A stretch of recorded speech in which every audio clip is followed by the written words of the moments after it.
Morning. I'd just like to share with you this morning from the feeding of the 5,000. Very well-known story, and this is a story where Jesus always was aware that he was going to leave, and he was going to leave the disciples in charge.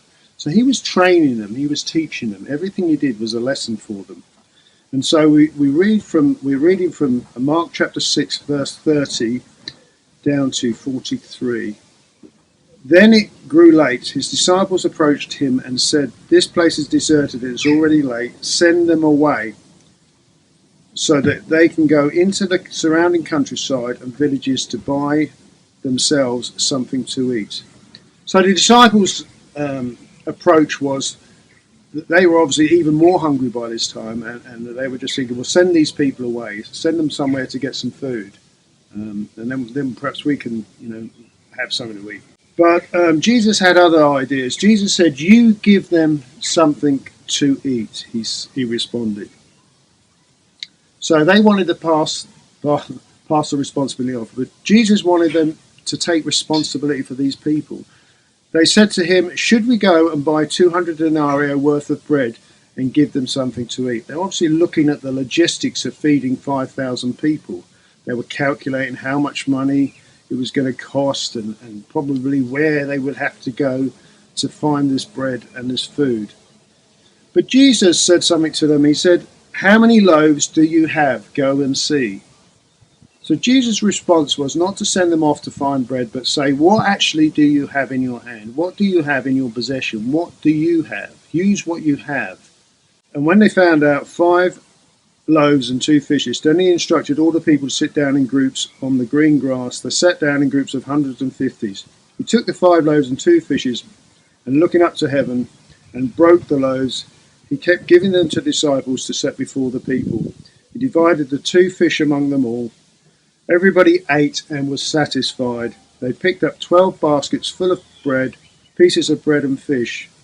Now those who had eaten the loaves were 5,000 people. So Jesus is saying to the disciples, what have you got?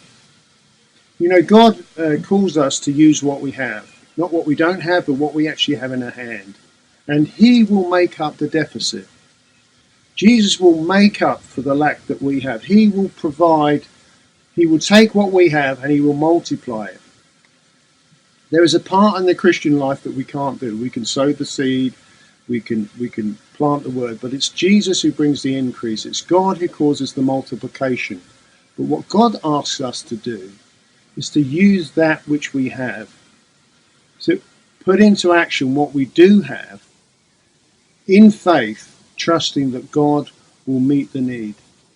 We live in a country where Christians are a small percentage of this country, probably 2 to 4% of the population is Christian. And the need is great. The need is great in this country. You could see Jesus looking on the multitudes here. But if we use what we have, God can meet the deficit. He can make up the difference between what we have and what is needed. It's interesting in this passage too that Jesus divided the people into groups. He told them to sit down. They sat down in groups of hundreds and fifties. This is a picture of the strategy of God, that churches and small groups are God's strategy. They are God's instrument, that there will be small groups and those will multiply.